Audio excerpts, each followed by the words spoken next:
तो इस क्वेश्चन के देखने के बाद आपको फाइनली दिन के हिसाब से ब्याज देना पड़ेगा, सिंपल इंटरेस्ट देना पड़ेगा। देखिए पहले तो यहाँ पे ध्यान देने की बात यह है, पहले एक बार क्वेश्चन पढ़ते हैं। 300 रुपया पर 6% वार्षिक ब्याज की दर से किसी वर्ष के 3 मार्च से 15 मई तक का साधारण ब्याज कितना होगा, मतलब सिंपल इंटरेस्ट कितना होगा।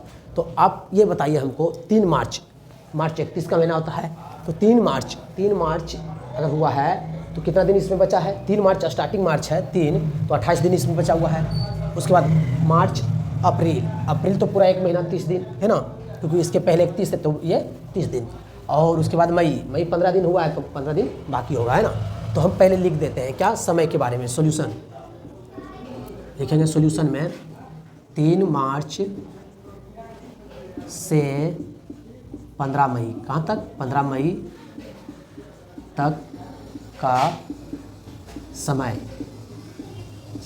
अभी जस्ट आपको बताए हैं कि 3 मार्च है तो मार्च 31 का होता है, तो 3 उधर है और बचेगा कितना 28 दिन इसमें बच गया, है ना। प्लस मार्च अगर मार्च 31 का था तो मार्च के बाद अप्रैल 30 का होगा तो 30 दिन, है ना। टोटल दिन लिख रहे हैं, ठीक है, ध्यान से देखिएगा। उसके बाद 15 मई गुजर गया है और 15 दिन बाकी है। 15 क्योंकि 15 तक ही रखना है, उसको सीमित रखना है। 15 तो 15 तो लिखा हुआ ही है, तो 15 हम लिख देते हैं, ठीक है। टोटल को जोड़ देते हैं, टोटल को क्या करेंगे, जोड़ देंगे।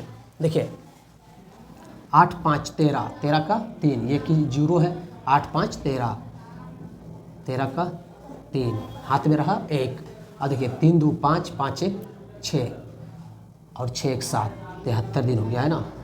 कितना दिन हो गया, 73 दिन। देखिए दिन को पहले वर्ष में बदल लेते हैं तो ना टोटल साधारण ब्याज निकल पाएंगे, है ना। तो इसको हम पहले वर्ष में बदल लेते हैं। वर्ष में दिन को वर्ष में बदलने के लिए 365 से भाग देंगे, क्योंकि एक साल में 365 दिन ही होता है ना। एक साल में कितना दिन होता है, 365 दिन, ठीक है। लीप ईयर लगता है तो 366 होता है, लेकिन लेकर चलते हैं 365 ही, ठीक है। ध्यान दीजिएगा, यहाँ पे लिखेंगे वर्ष, क्योंकि 365 से भागा दे दिए।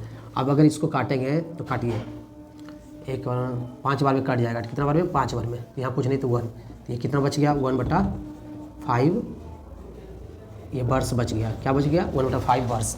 अब आते हैं साधारण ब्याज के फॉर्मूला पे। देखिए साधारण ब्याज बराबर होता क्या है, हम बताए हैं, मूलधन गुना समय गुना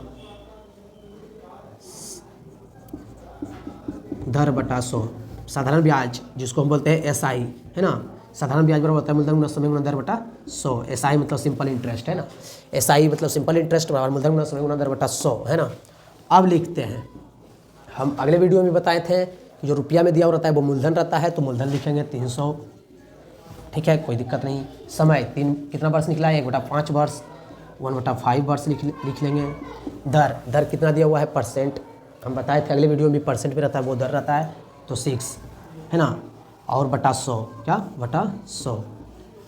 देखिए जब भी इस तरह का डिजिट दिया हुआ रहेगा 1/5/100, इसको है ना इसे पलट देंगे, इसके नीचे कुछ नहीं तो 1 है ना, 1 को ऊपर कर देंगे, 100 को इसके साथ कर देंगे, ठीक है।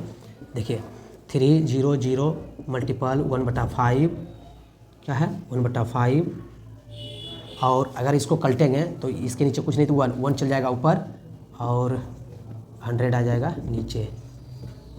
समझ गए होंगे इतना, ठीक है, क्योंकि इसके नीचे कुछ नहीं 1, तो 1 को लिख भी सकते हैं, नहीं भी लिख सकते हैं, ठीक है। देखिए ध्यान से, अब यहाँ पे कैलकुलेशन करते हैं। 1 0 कट गया ना, 2 0 कट गया ना। अब देखिए चिक्का चिन्ह 18 18/5, 18/5। अगर इसको हम डिवाइड करेंगे तो इससे करेंगे, 18 में 5 से भागा, 5 3 15 लिख दिए, 8 में से 5 गया 3, ये कट गया, उतारे, यहाँ पॉइंट दिए, यहाँ 0 उतारे, 5 छक 30, 5 छक 30 मतलब 30 कट गया, है ना। इतना आ गया है 3.6, कितना आ गया है 3.6 क्या आया है, साधारण ब्याज कितना, 3.6 रुपीज़ क्या हो जाएगा, साधारण ब्याज। इतना करने के बाद मेरा क्वेश्चन का आंसर सही हो जाएगा। आई होप सभी लोग को समझ में आया होगा, और समझ में आया तो वीडियो को शेयर कीजिए। बहुत बहुत धन्यवाद।